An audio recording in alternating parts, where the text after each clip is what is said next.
So what does it mean for a machine to be athletic?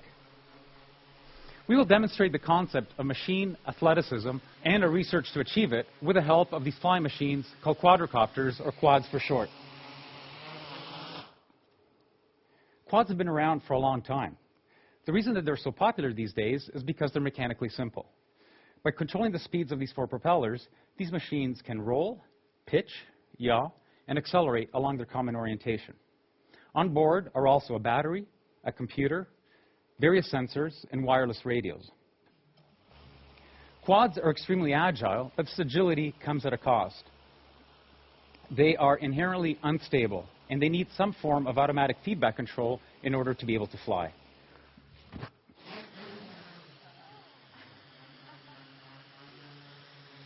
So, how did it just do that?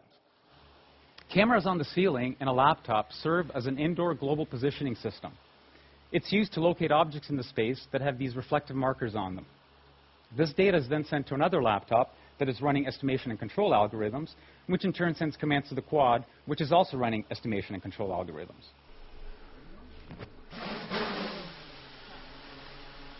The bulk of our research is algorithms. It's the magic that brings these machines to life. So how does one design the algorithms that create a machine athlete?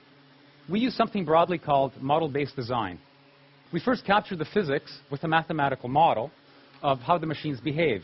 We then use a branch of mathematics called control theory to analyze these models and also to synthesize algorithms for controlling them. For example, that's how we can make the quad hover. We first capture the dynamics with a set of differential equations. We then manipulate these equations with the help of control theory to create algorithms that stabilize the quad. Let me demonstrate the strength of this approach. Suppose that we want this quad to not only hover, but to also balance this pole. With a little bit of practice, it's pretty straightforward for a human being to do this, although we do have the advantage of having 2 feet on the ground and the use of our very versatile hands. It becomes a little bit more difficult when I only have 1 foot on the ground and when I don't use my hands. Notice how this pole has a reflective marker on top, which means that it can be located in the space.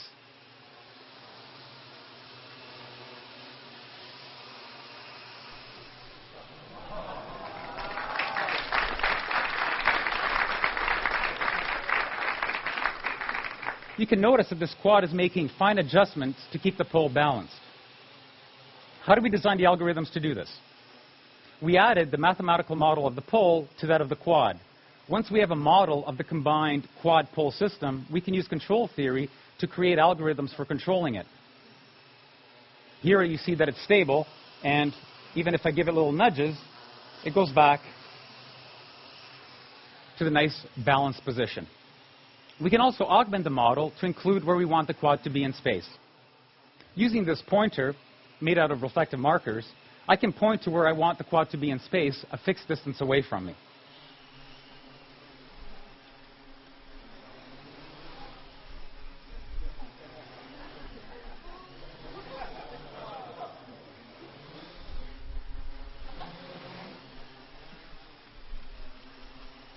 The key to these acrobatic maneuvers is algorithms, designed with the help of mathematical models and control theory. Let's tell the quad to come back here and let the pole drop, and I will next demonstrate the importance of understanding physical models and the workings of the physical world.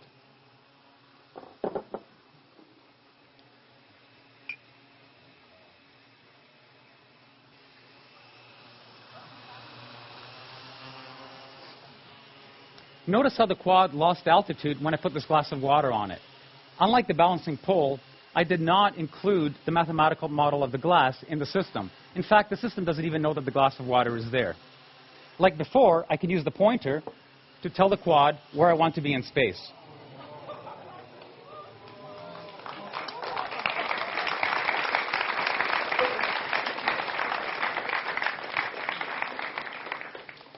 Okay, you should be asking yourself, why doesn't the water fall out of the glass? 2 facts. The first is that gravity acts on all objects in the same way. The second is that the propellers are all pointing in the same direction of the glass, pointing up. You put these two things together, the net result is that all side forces on the glass are small and are mainly dominated by aerodynamic effects, which at these speeds are negligible.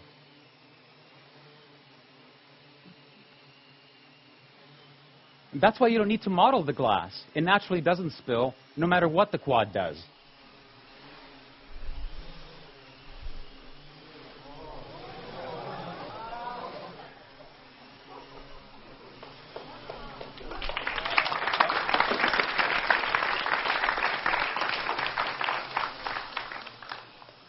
The lesson here is that some high-performance tasks are easier than others, and that understanding the physics of the problem tells you which ones are easy and which ones are hard. In this instance, carrying a glass of water is easy, balancing a pole is hard. We've all heard stories of athletes performing feats while physically injured.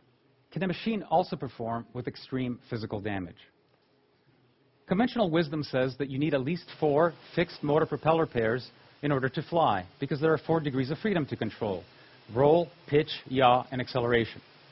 Hexacopters and octocopters with 6 and 8 propellers can provide redundancy, but quadrocopters are much more popular because they have the minimum number of fixed motor propeller pairs, 4. Or do they?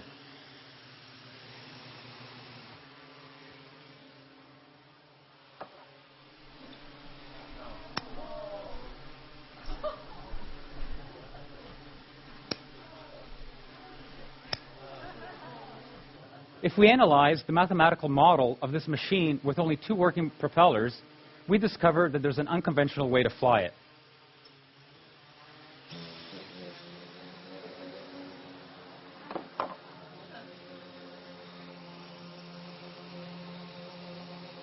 We relinquish control of yaw, but roll, pitch, and acceleration can still be controlled with algorithms that exploit this new configuration.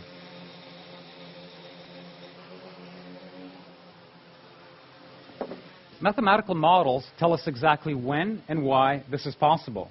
In this instance, this knowledge allows us to design novel machine architectures or to design clever algorithms that gracefully handle damage, just like human athletes do, instead of building machines with redundancy. We can't help but hold our breath when we watch a diver somersaulting into the water, or when a vaulter is twisting in the air, the ground fast approaching. Will the diver be able to pull off a rip entry? Will the vaulter stick the landing? Suppose we want this quad here to perform a triple flip and finish off at the exact same spot that it started. This maneuver is going to happen so quickly that we can't use position feedback to correct the motion during execution. There simply isn't enough time. Instead, what the quad can do is perform the maneuver blindly, observe how it finishes the maneuver, and then use that information to modify its behavior so that the next flip is better.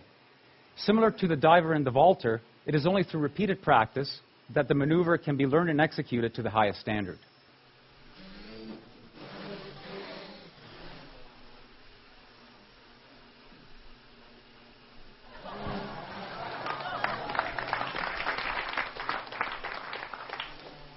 Striking a moving ball is a necessary skill in many sports. How do we make a machine do what an athlete does seemingly without effort?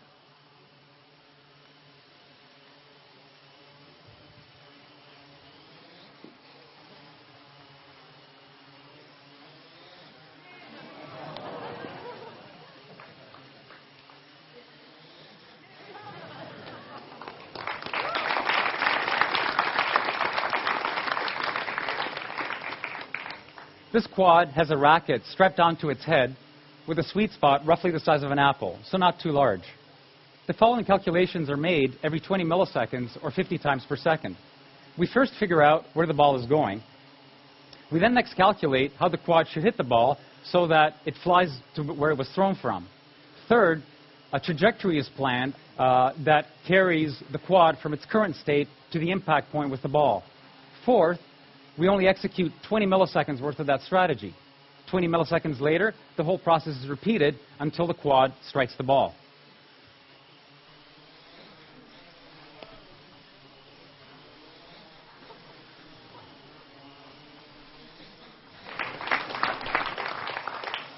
Machines can not only perform dynamic maneuvers on their own, they can do it collectively.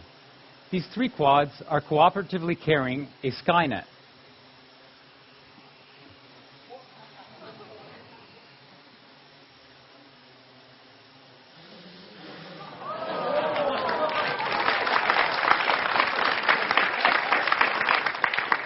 they perform an extremely dynamic and collective maneuver to launch the ball back to me. Notice that at full extension, these quads are vertical.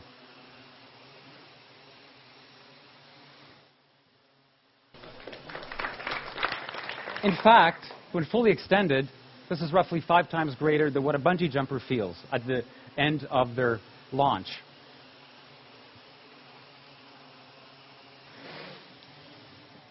The algorithms to do this are very similar to what the single quad used to hit the ball back to me. Mathematical models are used to continuously replan a cooperative strategy 50 times per second. Everything we have seen so far has been about the machines and their capabilities. What happens when we couple this machine athleticism with that of a human being? What I have in front of me is a commercial gesture sensor, mainly used in gaming. It can recognize what my various body parts are doing in real time. Similar to the pointer that I used earlier, we can use this as inputs to the system. We now have a natural way of interacting with the raw athleticism of these quads with my gestures.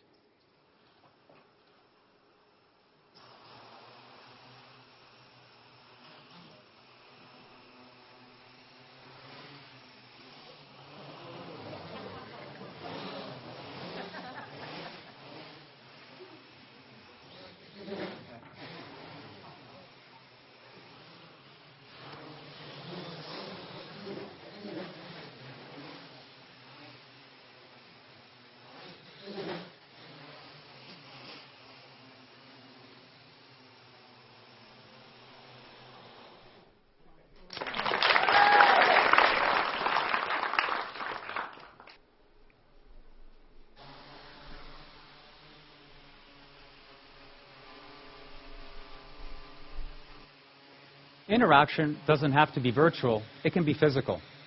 Take this quad, for example. It's trying to stay at a fixed point in space. If I try to move it out of the way, it fights me and moves back to where it wants to be. We can change this behavior, however. We can use mathematical models to estimate the force that I'm applying to the quad. Once we know this force, we can also change the laws of physics, as far as the quad is concerned, of course. Here the quad is behaving as if it were in a viscous fluid. We now have an intimate way of interacting with a machine. I will use this new capability to position this camera-carrying quad to the appropriate location for filming the remainder of this demonstration.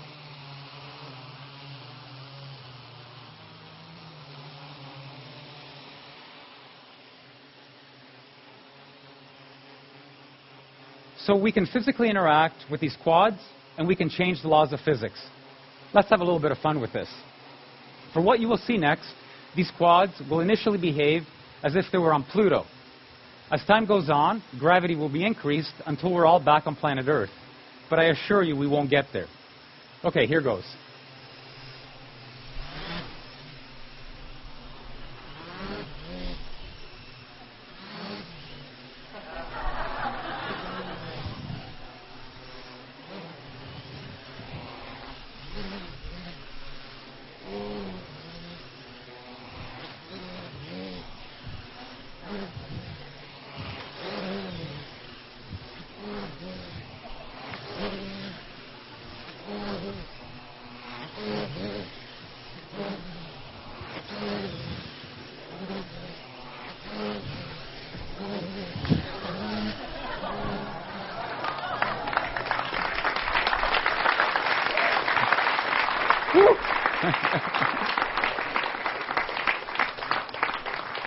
You're all thinking now, these guys are having way too much fun. And you're probably also asking yourself, why exactly are they building machine athletes? Some conjecture that the role of play in the animal kingdom is to hone skills and develop capabilities. Others think that it has more of a social role, that it's used to bind the group.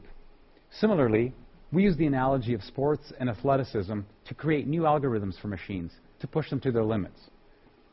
What impact will this breed of machine have on our way of life?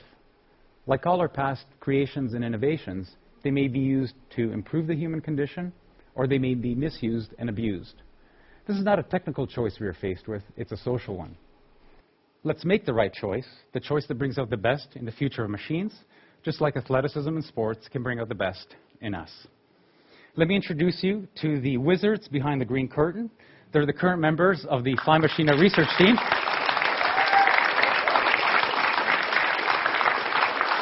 Federico Gugliaro, Dario Brescianini, Marcus Henn, Sergei Lupashin, Mark Muller, and Robin Ritz. Look out for them. They're destined for great things. Thank you.